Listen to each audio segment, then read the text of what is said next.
The Newshour Special Edition.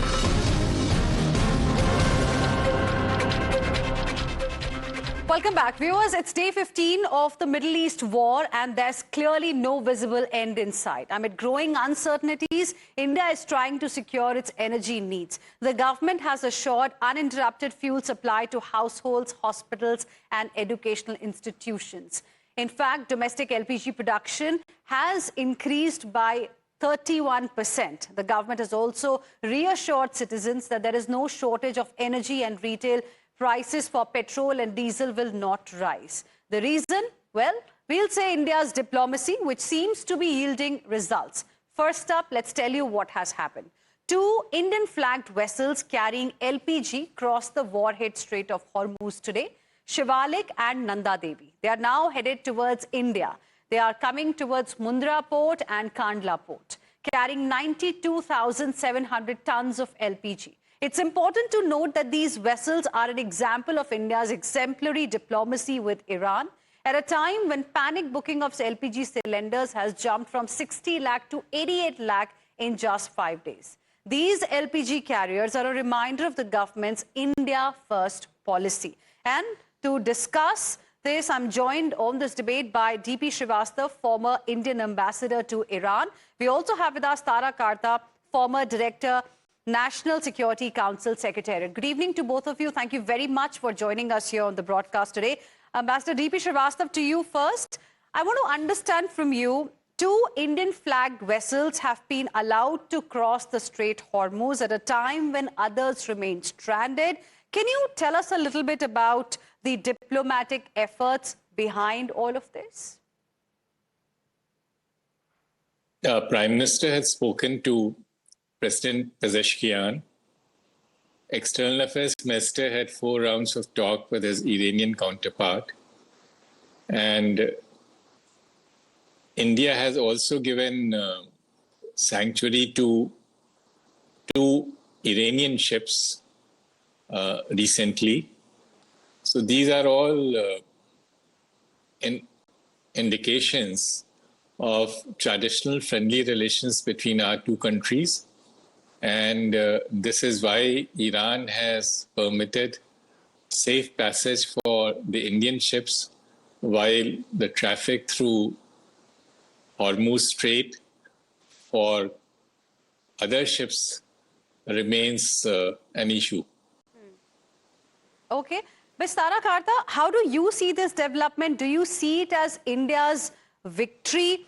We've managed to secure passage of 2 of our vessels, but we are now entering a tricky terrain because, as per reports, Iran now wants India to condemn the American and Israeli aggression as BRICS chair. Very tricky indeed, you're quite right. But I would say at least the fact that they've let the oil through, that's something. I mean, that is really, I think the Iranian ambassador here has also been saying India is our friend, we need to help out and all that stuff. The trouble, I think, was connecting to the people on the ground. Because that is IRGC, and this is there is a very clearly there is a disconnect there between the political leadership who are probably hiding somewhere and the IRGC. Now to get, even with the best of intentions, to get things done is difficult. So this is it's a huge thing. But condemning, I mean, I saw the joint statements, the 2 statements, not joint statements, the 2 readouts of these meetings. And they clearly want you to come out as a BRICS president and, do something about this war. So, it wouldn't be a bad idea. And in fact, we were just discussing, there was a discussion on this, that someone needs to go into, there is no sign of mediation. I mean, this is the time, I think, BRICS country or any countries affected, GCC, everybody, we need to at least start talking to find an end to this war. Otherwise, I mean, with Al Fujairah just hit, that's one of our largest supplies of LNG. So this is a extremely very bad situation for us. Al Fujairah, in terms of, I think we just signed a deal January 26th with the Abu Dhabi ADNOC, it's called, that oil company to increase our LNG supplies. Right. Now that oil fujera has been hit, not very badly, but it's been hit nonetheless. So it's in our interest to start. Okay. We have to start stocks. Okay, Ambassador Srivastava, what are your thoughts? Do you think it's going to get quite tricky for India? Because so far our approach has been balanced. We have good terms with US, Israel, as well as Iran. And diplomatic efforts clearly are yielding results that are in favor of India. But now if demands like these come, that that what we have learned from reports that Iran wants India to condemn the American and Israeli aggression as BRICS chair. What do you expect going forward, and how should New Delhi really navigate, these times? Well, I've had a long experience with UN matters for 8 years in the ministry. In these, multilateral fora, you cannot anticipate results in advance, and they need not be linked to bilateral developments, because there are other member states, and what eventually emerges is a consensus document. That is a standard policy followed. So Delhi, of course, has a delicate role to play, but it's not something which cannot be managed. But let me add here, it's not a question of simply BRICS statement. There's a larger issue here. Unless this war is brought to a quick end, there will be enormous damage. First of all, to Iran, which has suffered most, and it's very unfair to Iran that they have been subjected to unprovoked aggression by Israel and US in the midst of diplomatic negotiations which are making progress. It will also hurt Arab countries and the rest of the world, including India. Let me put this in perspective. Persian Gulf accounts for 20% of oil. It's known. It also accounts for 20% of LNG production. Yes. And the major part comes from Qatar, not UAE. And Qatar had declared force majeure about 4 days ago, with the result that the price of LNG in Asian market had doubled. Now, while the oil situation is bad, the LNG situation is more grim. The reason being that unlike oil, where we have some strategic reserves, there are no reserves for LNG. Yes. LNG cannot be stored for a long time because of extremely low temperatures, minus 263 degrees. Right. So you have to store it in terms of gas. Now, developed economies like Europe and America have huge gas storage. We don't have. They have, of course, because they are cold countries, so they use gas for power. We don't do that. Right. But the fact remains we don't have. So as we go forward, unless this war is brought to an end, there will be major problems. Now, in last few days only, the oil price has jumped to $103 per barrel for Brent. But please remember, for the Indian crude oil basket, the hike has been much steeper, and it is now $127 per barrel. So India is hurt much more than most other countries. Okay. And the LNG which is sourced from the Gulf, from Qatar and UAE. I was on the board of directors of GAIL for 3 years, so I know some experience. LNG from Qatar is oil indexed. So any increase in oil prices increases the price of LNG. And it's a fungible commodity. So even if we are not getting LNG from Qatar, LNG from other sources will also increase. So we need to bring the war to an end, for which an immediate halt to hostilities is needed. Okay. We'll talk about how and what can really be done to bring all three sides on the negotiation table again in just a bit. But important points you both have made, and also LNG gives us PNG and CNG, so clearly it's extremely critical for us. But before I go across and before I talk about another important development that has taken place, Ambassador Srivastava, I also want to ask you, do you think Iran's diplomacy, what we have seen over the last few days, has a degree of sharpness by allowing a safe passage to neutral players like India? It's also expanding in a way its diplomatic support base. And do you think it's just a one-off thing, or can we expect our other vessels also getting the safe passage without really giving much in return?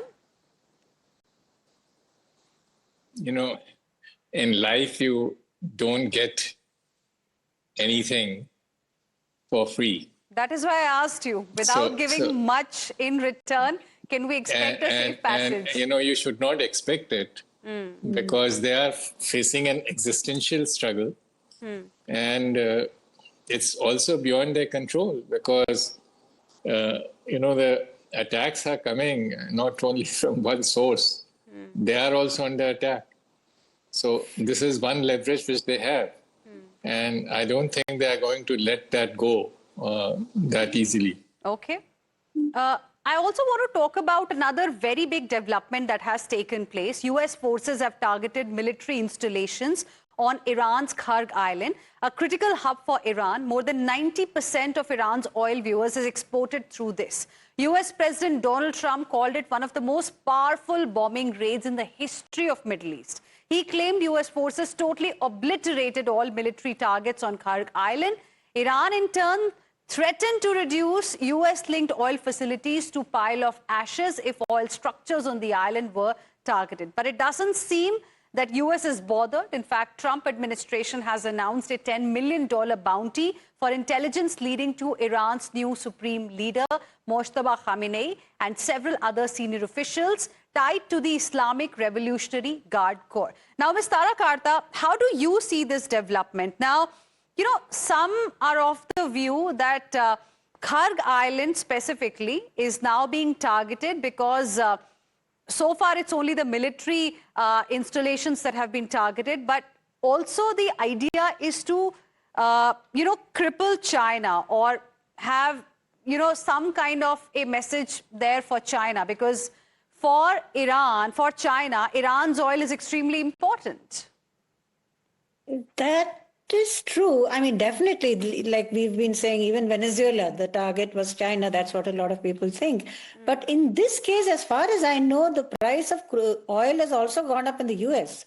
If Kharg goes, Kharg is one of the most, it's the crown jewel of the Iranian, fuel thing. And if it goes, it's not just Iran who will be hit. And as the ambassador said, all of us are going to be in trouble. I'm just hoping that I think they've got a massive oil depot there, which is capable of storing several billion liters of barrels of oil.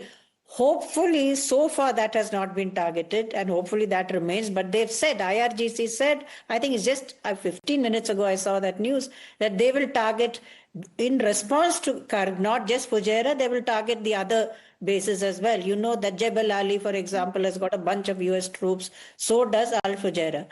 The problem, again, if I can just take a minute, is that you cannot use BRICS as a mediation thing, because the US is completely against BRICS and the so-called de-dollarization drive. They don't like that platform.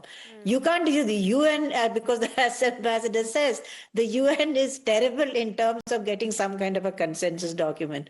So what we really, really need, I mean, this is urgent as of now. I think India, together with, I will not specify the countries, but there is scope for some very quiet reach out. Okay. And Iran has already given 3 conditions on which they'll back off. That is the upfront position. Behind that, there will be a fallback position. We need to find out what that fallback is. Okay. Ambassador Srivastava, now, an excerpt from an old interview of Donald Trump is also now going viral, wherein he had said, one bullet and I would hit Kharg. It's a 38-year-old interview of Donald Trump that has now resurfaced after the attacks that took place. In your opinion, what could be the strategy this time? Is it to financially cripple Iran? Because Kharg Island is a money generator for Tehran. Does US have a strategy? They would not have stumbled into this war. And this is an issue, the American commentators are debating. President Trump wants an off-ramp. He said this war is going to end pretty quickly. This was 4 days ago. This was immediately followed by his defense secretary's announcing intensification of bombing. If the idea was that a few bombs more will bring Iran to its knees, it has not happened. So, and this is simply an Iranian retaliation has damaged American allies on the other side of the Gulf. So this is not going anywhere. So far as hitting Iran's financial centers, the US had already imposed sanctions on Iran since 2018. So Iranian economy was already under, was already a target. So what is new here is that there was a restraint, there was an unwritten convention, understanding that the oil installations are not hit, because if there's a spiral, the oil installations on the other side of the Gulf will also be hit. Absolutely. It's a very confined space. And oil is a global commodity. It will have repercussions beyond this region. Now that has been, breached in a sense, though President Trump has said that, and the attack they have only attacked the military facilities, but he has also said they reserve the right to attack the oil facilities also, which will lead to further, escalation and worsening of the supply situation. Right. If I can just have 1 minute, what we are witnessing is the beginning of third oil price shock. The second oil price shock took place in 79. It was occasioned by Iranian Revolution that led to withdrawal of 10% of global oil supplies. This Persian Gulf carries 20%, which is double that amount. So if this war goes on, there will be a hike has already taken place, but it will get much, much worse. And already a warning from Tehran has come on this particular issue. Tehran has already threatened that, crude could actually touch $200 per barrel. Now, there's another important development that I'd like to quickly highlight for our viewers that has taken place. All 6 members of a US military refueling aircraft's crew have been confirmed dead after it crashed in western Iraq. The Boeing-manufactured aircraft are capable of refueling planes mid-air and play a major role in US military operations. Now, Ms. Tara Karta, this was another important development, that took place earlier. You were discussing earlier that, there are no signs clearly of mediation that are emerging, but Iran clearly doesn't want to give up. That's why perhaps it has involved the Gulf also this time. So what can possibly, in your opinion, bring an end to what we are witnessing as we speak? I think that is the million-dollar question. But see, I was a little surprised to see Chinese reaction, since we talked about China earlier. Telling Iran not to attack the GCC countries. I mean, it's drawn that line and said, you shall not, this is destabilized. I remember there was some news suggesting that China also wants to play the role of mediator. Yeah, exactly. So they've sort of hinted at this, but they've not come out entirely. I think Russia has also sent, by sending civil aid and things, they're also stepping in. But I think the crucial player, and I'm not saying this out of hubris, I'm just saying India is a crucial player because we are not, pro or against anybody. We are just, one of those neutral countries, we have the confidence of all the people involved. We have very good relations with Israel. With the US, once upon a time, we had good relations. I don't know now. But it is, when we talk of the global south, this thing of the global south, those are the countries that have to step forward because they are the ones who are going to be affected the most. And this is now no longer, I think, in my view, it's no longer an if or but. You have to get into this. Okay. Because if it gets any worse. And I just want to add, in terms of the, I think you see the polls in the US, Trump is losing. So hopefully when you reach a point, to answer your question, when you reach a point when both sides find diminishing returns, so to speak, from continuing war, that's when you do it. Okay, Ambassador Srivastava, last question for you. Do you think it's the start of an end, perhaps, to this war? Because, Trump is not hitting Iran's strength, which is oil. It can't hit Iran's strength, which is oil, because high oil prices are going to be a big problem for Donald Trump also. It has already hit Iranian oil. The sanctions, I'm talking about Kharg Island specifically. I mean, that's a very minor thing. Okay. The Iranian oil has been under US sanctions since 2018. Now, President Trump has also said, though they have not attacked the oil installations in Kharg, they reserve the right to do so. Now, if that happens, there will be a retaliation. And it's the countries in the immediate neighborhood which will suffer. And the unfortunate fact is that a large part of our oil supplies come from this region. So there will be repercussions for us. All right, we'll leave it there. But thank you very much, both of you, for joining us here today on Times Now and helping us understand the big developments and what should one make of those and what can one really now look forward to. Ambassador Srivastava and Ms. Tara Karta, appreciate both of you for joining us. Heading into a short break.